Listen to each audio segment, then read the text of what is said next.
নমস্কার বন্ধুরা, আমার চ্যানেলে আপনাদেরকে আবার স্বাগত। তো আজকে আমাদের আলোচনার বিষয় হচ্ছে টার্ম ইন্স্যুরেন্স। টার্ম ইন্স্যুরেন্স এই যে শব্দটা, এই শব্দের সাথে আমরা নর্মালি পরিচিত নই। এটা আমাদের কাছে একটা নতুন শব্দ। আমরা ইন্স্যুরেন্স বলতে আমরা লাইফ ইন্স্যুরেন্স বুঝি। সঙ্গে আমরা আমাদের চিন্তাভাবনা থাকে যে আমরা লাইফ ইন্স্যুরেন্স যখন করব আমরা রিটার্ন কত পাবো। অ্যাকচুয়ালি রিটার্ন যেটা আমরা করি মানে আমরা ইন্স্যুরেন্সের সাথে আমরা ইনভেস্টমেন্ট দুটোকে মিলিয়ে ফেলি।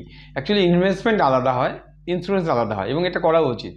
এর জন্য টার্ম ইন্স্যুরেন্সের নাম আমাদের কাছে আসছে। যে টার্ম ইন্স্যুরেন্স এমন একটা ইন্স্যুরেন্স যেই ইন্স্যুরেন্সের জন্য আপনারা আপনাদের লাইফের যে কভার সেটা আপনি পাবেন। এবার আমরা জানবো যে টার্ম ইন্স্যুরেন্স কেন আমরা করব।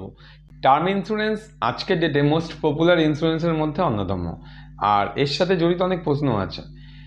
প্রশ্নগুলি হলো টার্ম ইন্স্যুরেন্স নেওয়া উচিত কি না, নিলে কার কার নেওয়া উচিত, নিলে কত টাকার নেওয়া উচিত, বা যদি নিয়েও থাকি তা কত দিনের জন্য নেওয়া উচিত, বাস্তবে এর কোনো কার্যকারিতা আছে কি না, বা এটা প্র্যাকটিক্যালি কাজ করে কি না। তো এই ধরনের অনেক প্রশ্ন আমাদের মনে থাকে টার্ম ইন্স্যুরেন্স নেওয়ার সময়। আমরা এখন জানবো যে টার্ম ইন্স্যুরেন্সের অ্যাকচুয়ালি প্র্যাকটিক্যালি কোনো কাজ করে কি না। তো এটা আমরা একটা উদাহরণের মাধ্যমে জানবো। তিন বন্ধু আছে, একজন হচ্ছে রোহিত, একজন হচ্ছে রাকেশ এবং একজন হচ্ছে বিনোদ। এরা তিনজনই একটা ভালো ইনস্টিটিউট থেকে এমবিএ করেছে, এবং এমবিএ করার সাথে সাথে এদের একটা ভালো কোম্পানিতে জবও লেগে গেল। তো এবার এই তিনজনের স্যালারিও প্রায় সমান। সময়ের সাথে সাথে তিনজনেরই বিয়ে হয়ে গেল এবং তিনজনেরই দুজন করে সন্তান হয়েছে। তো তারা লোন নিয়ে বাড়ি বানিয়েছে, লোন নিয়ে গাড়ি কিনেছে, এবং তিনজনই তাদের ভবিষ্যৎ নিয়ে যথেষ্ট চিন্তিত। এবং তার জন্য তারা প্ল্যানিং করলো যে তারা 10,000 টাকা করে প্রত্যেক মাসে ইনভেস্ট করবে তাদের ভবিষ্যতের জন্য। এই সময় তাদের বয়স ছিল 35 বছর। তিনজনেই 10,000 টাকা এইভাবে ইনভেস্ট করছে। রোহিত তার 10,000 টাকা আলাদা আলাদা জায়গায় ইনভেস্ট করছে, যেখানে রাকেশ 50 লক্ষ টাকার টার্ম ইন্স্যুরেন্স নিয়েছে, যার জন্য তাকে প্রিমিয়াম দিতে হয় মাসে 500 থেকে 700 টাকার মতো। আর বাকিটা রাকেশও রোহিতের মতো ইনভেস্ট করছে আলাদা আলাদা জায়গায়। বিনোদ 1 কোটি টাকার টার্ম ইন্স্যুরেন্স নিয়েছে, যার জন্য তাকে মাসে প্রিমিয়াম দিতে হয় 1200 থেকে 1600 টাকার মতো। আর বাকি টাকা বিনোদও ইনভেস্ট করছে বাকি বন্ধুদের মতো আলাদা আলাদা জায়গায়। আমি ধরে নিলাম তাদের প্রত্যেকের জমানো টাকা বছরে 10% অ্যানুয়াল রিটার্ন হিসাবে গ্রো করতে লাগলো। এইভাবে রোহিতের টাকা 10,000 টাকাই ইনভেস্ট ছিল, যেখানে রাকেশের 9,500 টাকা আর বিনোদের 8,400 টাকাই শুধুমাত্র ইনভেস্ট ছিল। তারা প্রত্যেকেই 60 বছর বয়সে রিটায়ার্ড হয়ে গেল। এবার তাদের প্রত্যেকের কাছে টাকা থাকলো এই রকম। রোহিতের কাছে থাকলো 1,32,00,000 টাকা, রাকেশের কাছে থাকলো 1,25,00,000 টাকা, আর বিনোদের কাছে থাকলো 1,13,00,000 টাকা। রিটায়ারমেন্টের পরে তিনজনের লাইফস্টাইল প্রায় সেমই থাকবে, কারণ তাদের প্রত্যেকের কাছে টাকা প্রায় সেমই থাকবে। এটা ছিল একটা আইডিয়াল কন্ডিশন। আমি কামনা করি আমাদের প্রত্যেকের লাইফ ভালো রিটায়ারমেন্টের সাথে কাটুক, কিন্তু সকলের কপালে রিটায়ারমেন্ট থাকে না। একবার কল্পনা করুন, তিনজনই অফিসের কাজে বাই কার কোথাও যাচ্ছিলেন, আর ওই গাড়ির অ্যাক্সিডেন্ট হয়ে গেল এবং তিনজনেরই মৃত্যু হয়ে গেল। ধরুন তখন তাদের বয়স ছিল 45 বছর। তো রোহিতের জমানো টাকার থেকে তার পরিবার পাবে এই 10 বছরে 20,50,000 টাকা।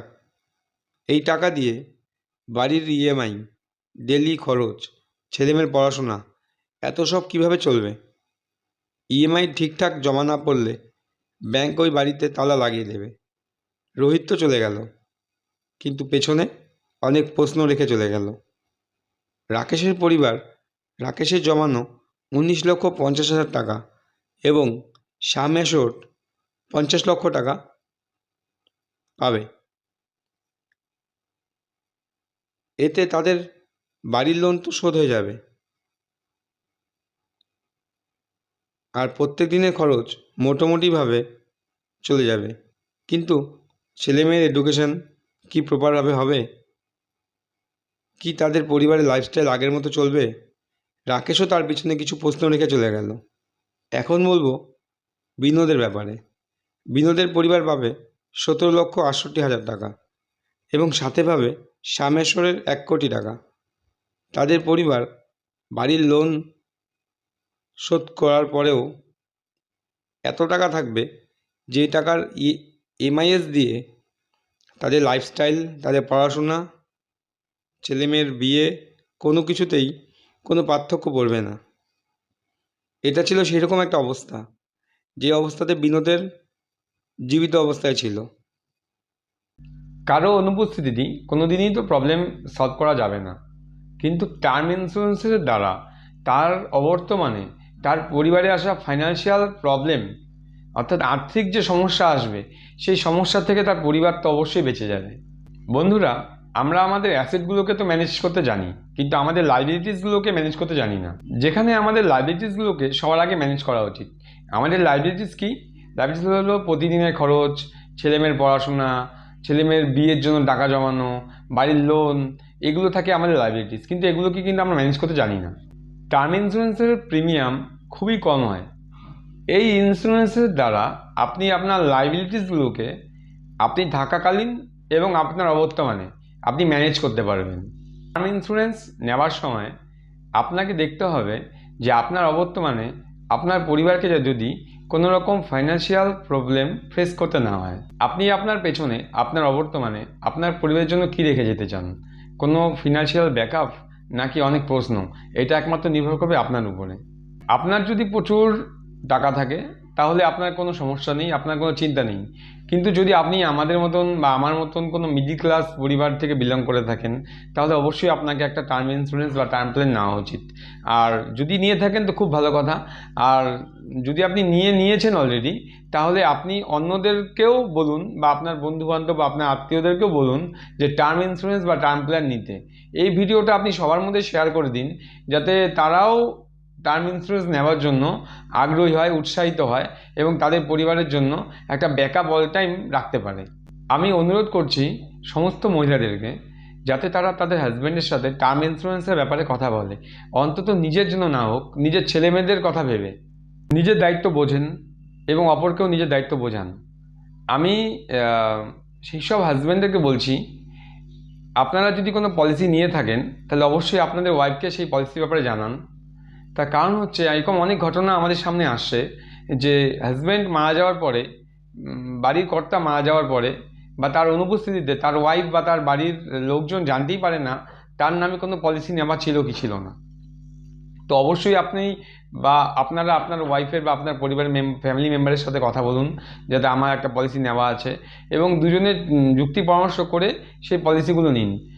টার্ম ইন্স্যুরেন্স শুধু একটা পলিসি না, এটা একটা রক্ষা কবচ, এবং এই রক্ষা কবচ শুধু আপনার অবর্তমানে আপনার পরিবারকে অল টাইম আপনাদের পরিবারে আসা বিভিন্ন আর্থিক সমস্যার থেকে আপনাদেরকে শুধু রক্ষাই করবে না, আপনাকে অল টাইম আপনার থাকাকালীন যে প্রোটেকশন আপনি দিচ্ছেন সেই প্রোটেকশনের সাহায্য করবে আপনার অবর্তমানে।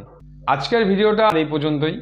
আমার ভিডিওটা যদি আপনাদের ভালো লাগে তাহলে আপনারা অবশ্যই আপনাদের ফ্যামিলি মেম্বারের সাথে, আপনাদের আত্মীয় স্বজনদের সাথে, আপনাদের ফ্রেন্ডদের সাথে শেয়ার করবেন, এবং এই সঠিক ইনফরমেশনটা যাতে আপনি বা আপনারা প্রত্যেক ঘরে ঘরে পৌঁছে দিতে পারেন যে টার্ম ইন্স্যুরেন্স কতটা জরুরি, তাহলেই আমার ভিডিও বানানো সার্থক হবে। এবং আমি চাবো যাতে আপনারা আরও জাগরিত হন আপনাদের ভবিষ্যৎ প্ল্যানিংয়ের জন্য, আপনাদের ফ্যামিলিদের একটা রক্ষা কবচ করার জন্য, দেওয়ার জন্য। এবং আমার চ্যানেলের সঙ্গে থাকুন, আর যাতে আমিও আরও ইন্সপায়ার হই নতুন কোনো ভিডিও বানানোর জন্য এবং এই ধরনের ইনফরমেশন ভিডিও আপনাদের জন্য নিয়ে আসার জন্য। আমার ভিডিওটা যদি আপনাদের ভালো লাগে তাহলে অবশ্যই একটা লাইক করবেন এবং সাবস্ক্রাইব করবেন চ্যানেলটিকে যদি নতুন হয়ে থাকেন। নেক্সটে আবার দেখা হচ্ছে এই ধরনের নতুন কোনো ইনফরমেটিভ ভিডিও নিয়ে। তো আজকে এই পর্যন্তই, নমস্কার।